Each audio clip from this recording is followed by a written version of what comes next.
In this video, we're going to work through the operating cash flows for year 1, 2, and 3 in problem 12-9.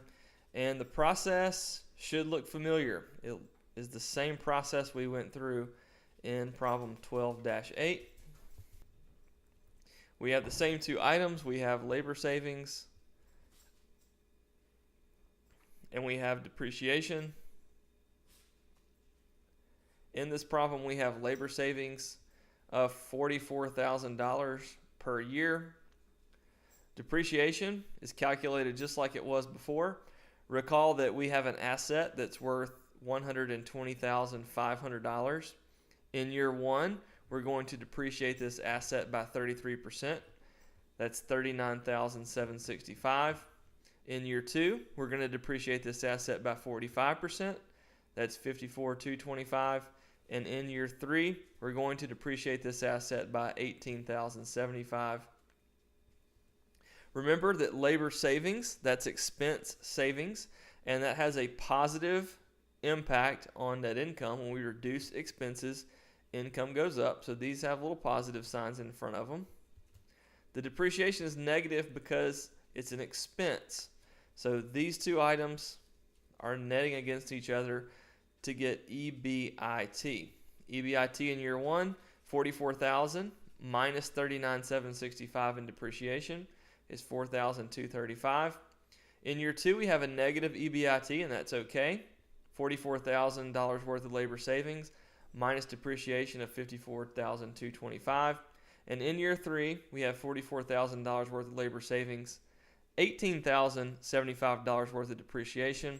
That works out to an EBIT of $25,925. In this problem, we have a 35% tax rate, which is a little bit different than we're used to. We're used to 40, but 35% in this problem. 35% of 4,235 is 1,482. Remember, in year 2, when we have a negative EBIT, that's a reduction to earnings, reduction to taxable income. So we're actually going to have a tax savings. That's why this is a positive number. 35% of 10,225 is 3,579. That's $3,579 worth of taxes I don't have to pay because I have this negative 10,225 in EBIT. And in year 3, 35% of 25,925 is 9,074. Subtract taxes from EBIT, and you get EBIT multiplied by 1 minus T. That's 2,753 for year 1, minus 6,646 in year 2, 16,851 in year 3. Our final step is to add back depreciation. 39,765 in year 1 gives me an operating cash flow of 42,518, which I have placed on the timeline.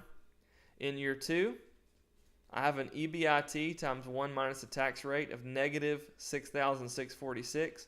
I add to that $54,225 worth of depreciation, and I get an operating cash flow of 47,579, which I have also placed up here on the cash flow timeline.